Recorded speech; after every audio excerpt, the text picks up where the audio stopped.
Tech in Motion helps bring together tech professionals from all different sectors, cybersecurity, data, cloud, infrastructure, and just gives them a more casual setting to connect with like-minded folks. Having Tech in Motion events is super important because it gives people the opportunity to pitch themselves, what they're looking for in a role, connect and hear directly from other people rather than something online where it feels so disconnected. And honestly, it can even help with like interviewing skills, right? And putting yourself out there.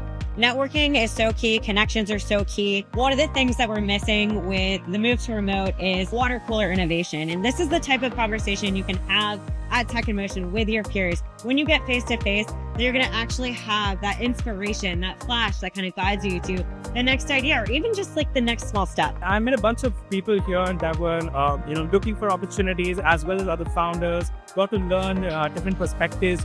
And people are working on different things here. I see drone tech, I see gaming tech companies, and here we are with hospitality and nightlife tech. This is my second Tech in Motion event. The first one was right after Motion actually helped me get a job in my current company. It's actually been Motion itself that's helped us sift through piles of resumes and identify talent that actually fits our needs directly. Companies are trying to build towards the future. Candidates, talent, everybody that is a part of the industry needs to be thinking about future forward. Where are we going to be in 3 years? How can I set myself up for success? How can I think about where the industry is headed? Not just today, what do the headlines say and what are our biggest problems, but tomorrow, what will they be and how can I position myself in a way to help solve them? My advice for entrepreneurs would be like, just take the leap of faith, just start. And I think you'll figure it out as you go. And really believe in community, try to meet people and talk to more people. I think it's very important that this startup community in Chicago stays together because there's a lot that's changing around the world. And I think staying together and learning together is very critical.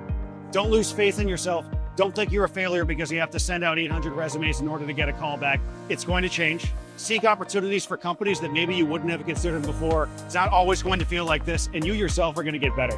Never give up. It's all about persistence. There's going to be high highs, there's going to be low lows. It's going to get difficult at times. The real trick is to be persistent and don't give up. 2025, I think, it's going to be an exciting year. There's a lot happening in the world. 2025, super thrilled.